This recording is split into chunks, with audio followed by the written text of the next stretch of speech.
It is exasperating, isn't it, James? I mean, the performance by the president yesterday in his press conference down at Mar-a-Lago was a masterclass in evasion, in contradiction, and in making it up on the fly. I mean, he got to the point yesterday at Mar-a-Lago where he actually, seriously, with a straight face, was advancing the argument that not only was Iran on the brink of getting a nuclear weapon that could eventually target the United States, although he simultaneously laid claim to the argument that he had completely obliterated all of Iran's nuclear capacity only last July in Operation Midnight Hammer.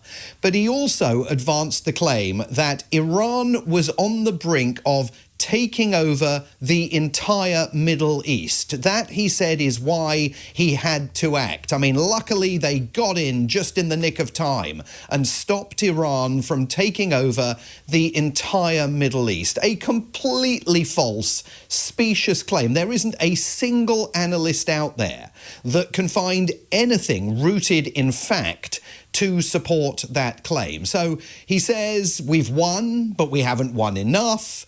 When he's pushed on what winning enough looks like, it becomes apparent that he's going to do this for a few more days and then perhaps engage in some kind of partial withdrawal, although what sort of ability he has to constrain Prime Minister Benjamin Netanyahu and Israeli forces from continuing their assault on Iran was not addressed during the course of the press conference. And I think it's become evident that behind the scenes, he's had the Qataris and the Saudis particularly putting the arm on him and saying, this has got to stop. This is, we told you not to do this. We've warned you consistently about the risks of this sparking a wider regional conflict in the Middle East.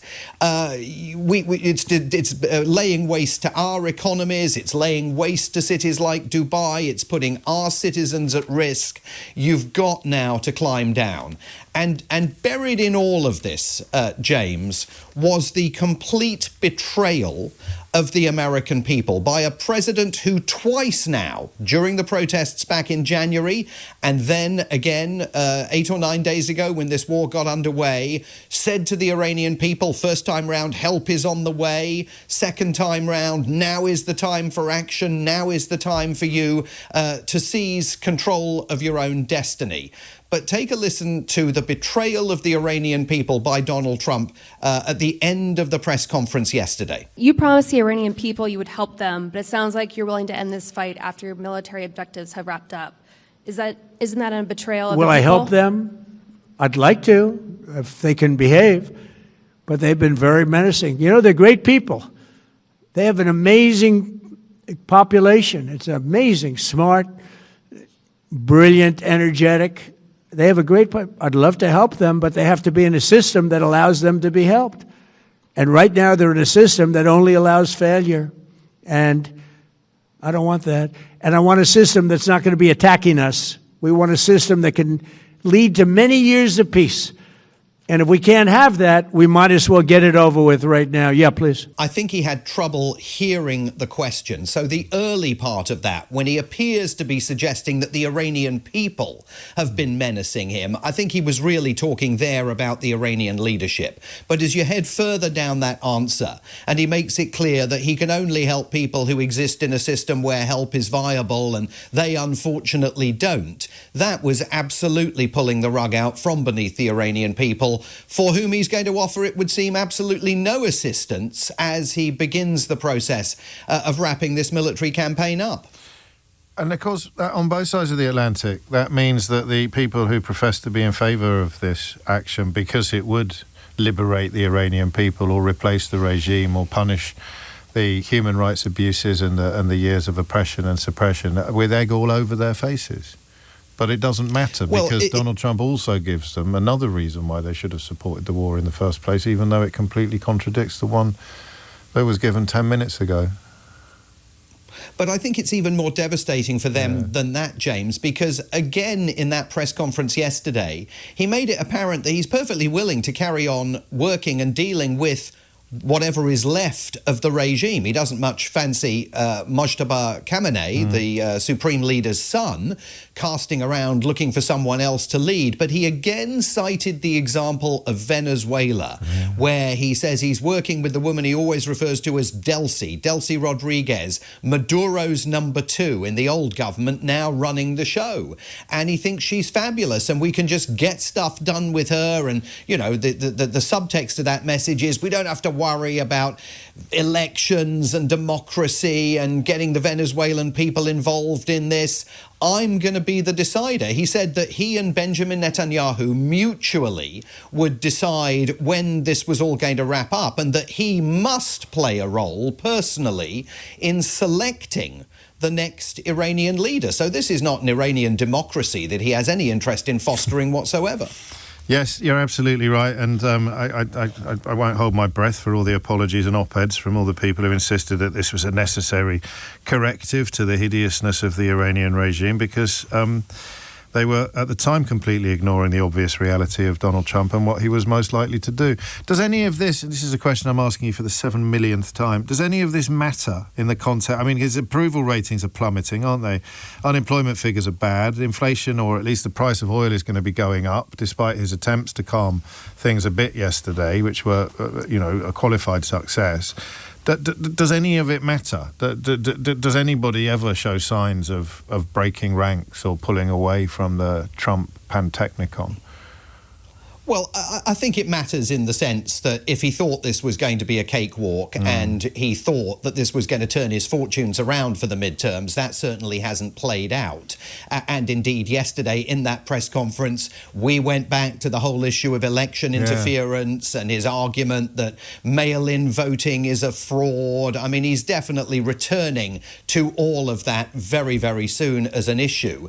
He was actually, on a very rare occasion, held to account over the Tomahawk missile strike on the school in Iran that kicked this conflict off, leading to at least 165 deaths, mostly of school children, many of them girls. And he faced this question from a New York Times journalist. You just suggested that Iran somehow got its hands on a Tomahawk and bombed its own elementary school on the first day of the war. But you're the only person in your government saying this. Even your defense secretary wouldn't say that when he was asked, standing over your shoulder on your plane on Saturday. Why are you the only person saying this? Because I just don't know enough about it. I think it's something that I was told is under investigation. But Tomahawks are used by others, as you know. Numerous other nations have Tomahawks. They buy them from us. But I will certainly, whatever the report shows, I'm willing to live with that report. Now, the extraordinary thing about that is not so much the president's response, where he's plainly lying about the notion that this was an Iranian missile strike that went wrong. I mean, we even had Republican senators yesterday, John Kennedy of Louisiana, publicly apologizing for what they conceded had been an American mistake right at the start of the war. But the other flip side to this is that the reporter there from the New York Times is being praised here as though he's Walter Cronkite and Edward R. Murrow rolled into one for performing the rare but traditionally usual role of actually asking the President of the United States a bit of a bouncer, a fairly straight question. And this is a reporter coming from the same newspaper that it took fully 1 week before they put on the front page of their newspaper an article that pointed out to their readers that actually President Trump had gone to war without any plan for how it was going to end. But so rare is any kind of interaction like that with the president from members of the White House press corps that, there are hosannas ringing out for this reporter who just got to ask Trump a very basic question. It's an extraordinary situation for this country to be in. I'd missed that, actually. I was probably one of the people queuing up to cover him in plaudits because we're so unused to seeing somebody do something that would have been it would have been banal in normal times. It would have been a question of unutterable normalness, wouldn't it? It was, of course they're going to ask that. I mean, it is... Yeah, of course. I mean, well done him. He might not be on the next round. Good on him for doing it. He might lose Absolutely. his ticket in the room, but goodness me, we shouldn't be That is a weird one. We should squeeze in a little more on the story you told us about last week. The other reason for the war, that it's all God's will. Yes, and that story is intensifying. The Military Religious Freedom Foundation that we were talking about last week at the time had received scores of complaints from troops in the field. The number of complaints has now topped 200 about the religiously inspired pep talks that the troops say they are being given by their commanding officers, portraying this military action as being part of the sort of end of days prophecy that is going to return Jesus to earth for the next 1,000 years. More than 30 Democrats in Congress are now calling on the Pentagon's Inspector General to launch a probe of whether the constitutional separation between church and state has been breached in those pep talks. And we've also seen President Trump again cloaking himself in some pretty extraordinary religious imagery. Yesterday on Truth Social, he reposted a video of a largely forgotten evangelical pastor born in South Africa who moved to the United States, who in 2007 predicted that Trump would ascend to the presidency, and also in another sermon predicted that there would be a massive earthquake in Iran and it was all ordained by God. And those sermons by this pastor, Kim Clement, are suddenly getting an enormous amount of traction among Trump's Make America Great Again and America First followers, as the administration does nothing to suggest that it is appalled by any suggestion that it has breached that constitutional separation of church versus state. On we go.